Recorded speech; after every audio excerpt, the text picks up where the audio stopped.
Welcome back to our final segment of the show. Daniel currently owns a rather rare and slightly desirable car. I would say a little more than desirable. The Lexus IS. He drives it mainly on the weekends, meaning that it's barely driven. But he wants to try something a little different. Should he get rid of it? Salah? Keep it. Definitely keep it. How different can you get than an ISF? Definitely keep it. 311 kilowatts, 506 Newton meters of torque, keep it. Let me ask you guys a question. When last did any of you guys see an ISF on the roads? Long time.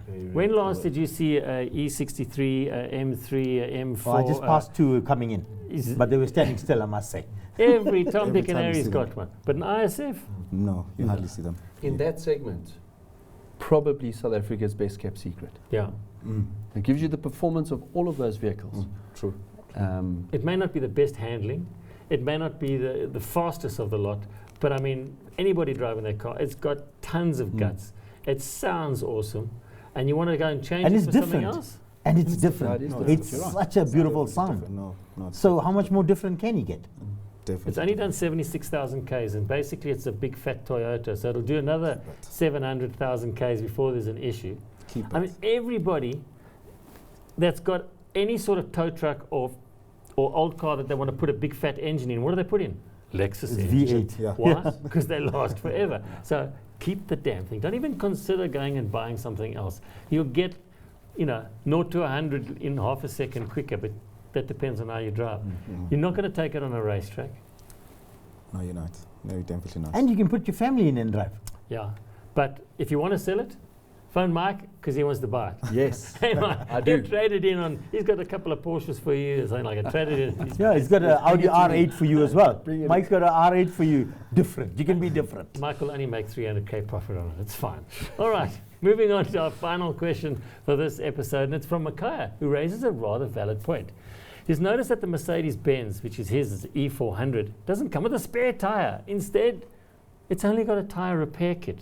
Most people seem to be under the illusion that these cars come fitted with run-flat tyres, but they don't. Salah, an E-Class Merc, let's just look at the whole gambit of cars that don't come with spare wheels nowadays in our country with our roads. They don't. Actually, out of interest, I bought one in 2013, an A-Class 220, and it didn't come with one as well, with no spare. And I asked the dealer, why aren't I getting a tire? He's like, you don't get these things. So there's a whole host of them that don't come with spare tires, and it's not purely because it's a Merc or a BMW. It's a trend thing. Yeah. But let me tell you guys something quickly. You can buy a spare tire as an optional extra. Yes, you can. You can Yes, buy you a can. spare tire as an optional extra. But where do you put it? You put it in the boot space, and it'll take up a lot of your boot space. But I find that rather funny, though. You can buy a spare tire, because if I don't put one on the car, it should imply that I don't have one available to sell to you.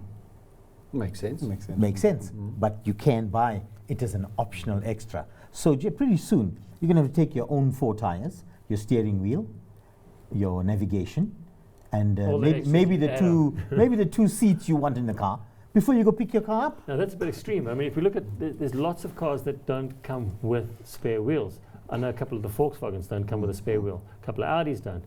There's a few BMWs as well don't come with. A lot of those cars, German cars are tends to. yeah, but those are in the new segment, and I'm from the used segment, Yes. so I'm not as as with what's happening in the new car segment. But most certainly they would come with the Space saver. Mari space biscuit. saver, the Yes, Mari space biscuit, saver. with the Little compressor, compressor. that blows it up. Now, a car that's a million rand plus, you're telling me they don't have enough money in their margin to give a Spare tire. just saying a spare wheel with a compressor. You know, Yeah. anybody who Goodness buys a me. million rand plus car is not going to stand on the side of the road and use a puncher kit to fix his tire up.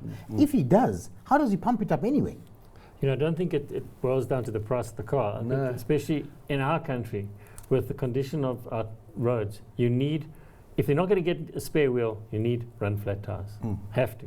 And if this car doesn't have run-flat tires, it should have run-flat tires, or it should have a spare wheel. So it goes to the point that, like Micaiah said, when he bought the car, it wasn't even pointed out to him, because the salesman most probably don't even realize it, that this person doesn't know that doesn't have a spare wheel, and if you get a flat tire, you need a flatbed But truck as a to chick- Well, pick this you is up. this is my industry, and I didn't know that. So this is the first time I've ever found out. Yeah. I had no idea, and I had no idea about an A-class either. Who goes in- I had no idea. I goes and looks in the assume. boot? No, I Yes. well, I don't. I assume that it comes with either a space saver with a compressor, or run flats.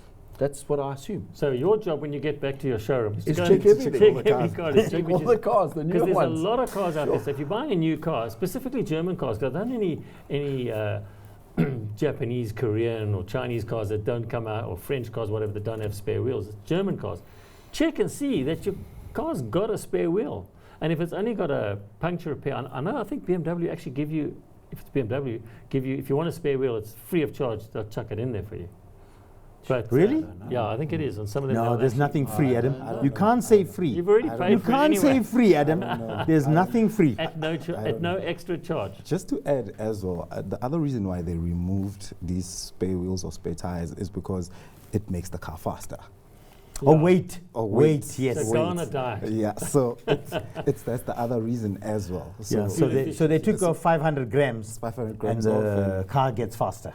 and so it's interesting. It's very interesting. So the moral of the story is check and see if the car that you're buying has a spare wheel. It's not going to help you if you see that it hasn't got a spare wheel because they're not going to give you one anyway. Well, if you don't want to, say, I'm not buying the car unless I get a spare wheel, I'm sure they'll go and nick one off some other car. They'll find one somewhere for you. They'll find one for you. They'll make a plan. And with that, we are unfortunately out of time. We hope that this episode was insightful and informative, as we certainly had a good time presenting it. But the fun will continue next week, where we look at medium-sized sedans that can be used for all the daily chores. We also compare Honda's latest Civic Type R against the Blue Oval's Focus RS, and we end up with the Lamborghini Gallardo. And that is sure one exciting episode to watch. So make sure to tune in. From us in the studio, thank you for watching and goodbye.